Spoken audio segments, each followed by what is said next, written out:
descended from some faraway monarch or tribal chieftain 2 centuries or 3 centuries ago comes on the scene. Again and again there seems to be this particular force which elevates its descendants over ordinary human beings. I can give you hundreds of cases of this. Now say, talk about a tradition of shape shifting. African kings, even now, and even ordinary tribal chieftains, especially in times of crisis, often spread the story through the land that they are able to change shape at will. There was a time when the South African government created the various Bantu homelands, and these homelands were ruled by those tribal chiefs who were agreeable to the apartheid system. Now, some of these chiefs were very unpopular with the people on the ground, and so to build a charisma around themselves, these chiefs used to tell people that they are capable of changing shape at will. It was spoken about a certain African chief in the Transkei who became one of the first rulers of one of several black homelands there, that one day his enemies were looking for him to assassinate him, and when they broke into his house, they found a huge lion sitting on the floor, and this lion growled at them. And because of that story, because even today word of mouth is a very powerful media of communication in black communities, all enemies of that particular chief left him well alone because they feared his shape-changing powers. The final question on this particular video, Credo, because we've got a lot more to say on others. Why is it that if the Chitahuli are all around us, which I certainly feel they are, and they're operating certain bloodlines, now some people see them shapeshift. That's absolutely without doubt. I mean, so many people I've met all over the world have seen it. Into reptiles and then back again, the George Bushes, the Henry Kissingers, these key people. Why don't most people see it?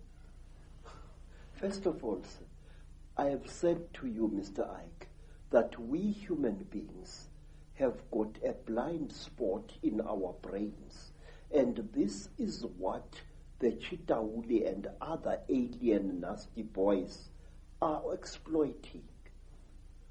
Look, sir, if we are a crowd and we are standing on a city street, we will see a man suddenly grow an extra arm. And many, many of us will see that, but will refuse to accept what they have seen. I have seen, sir, people going through severe trauma in train accidents, in car accidents, but they refuse to accept what they went through. I have seen women who have been raped several times, ferociously refusing to admit what they underwent. I've seen it many times.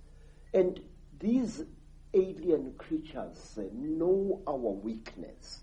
They know that very often we human beings tend to censor what we see. If you are an educated professor and you see a spook, your educated mind will refuse to accept what it has seen. You will reject it and throw it to the back burner of your brain, and it will stay there. Hundreds of us see very strange things every day, but we refuse to accept what we see. Say, one of the things that a trainee Sangoma has got to learn, it is the ability to see. If I am standing here and looking at that bush over there, and I see something odd there, I must know what I've seen. But wait, sir, there is something else. Something very, very, very, very important, which I and many other thinkers in Africa have found. Mr. Icke, whenever you talk about such things, people call you paranoid. Mm-hmm. But no, you are really more sane than they really are. Say, there are certain vaccination things that are done to our children which rob them of the ability of seeing spiritual entities. Believe me, I can prove this. In Zululand, we were sometimes called before our chiefs, our inkos, and we were told that there is a great smallpox coming to the land and that all children must be vaccinated. Do you know that my mother's father, my grandfather, used to dodge that? He said that the white man's mjovo, the white man's vaccination, makes you blind. And if you are to look after my cattle, you must not go to the trading store to get your vaccination. But wait, the school inspectors used to come into the land and check each child for signs of vaccination or lack of it. Now, do you know what we used to do, Mr. David Icke? Our grandmothers used to give us great pain in order to save our spiritual eyes. They used to heat grains of maize, and then they would heat this grain of maize, and using a piece of wood as tweezers, place it firmly against the skin of the child.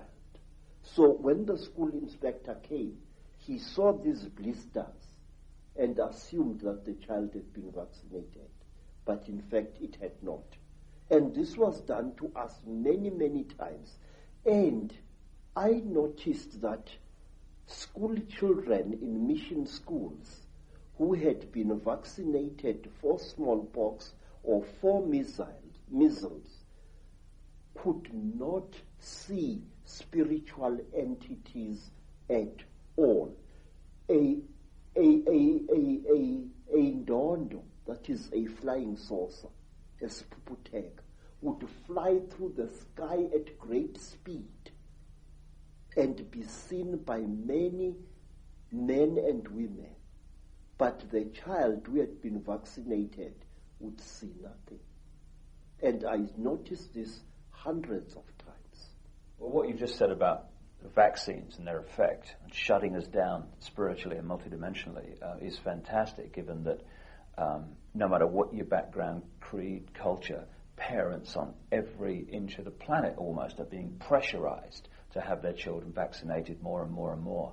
And to summarize what you've been saying, and indeed it's so much in line with what I've come to the conclusion about as well, an extraterrestrial race, reptilian race, disconnected us from our true magnificent senses in a long, long ancient world. They've been manipulating us ever since, and the more that time has passed, the less we've realized this is going on. And now we're at a point where we are in a prison without bars, a massive prison, and we don't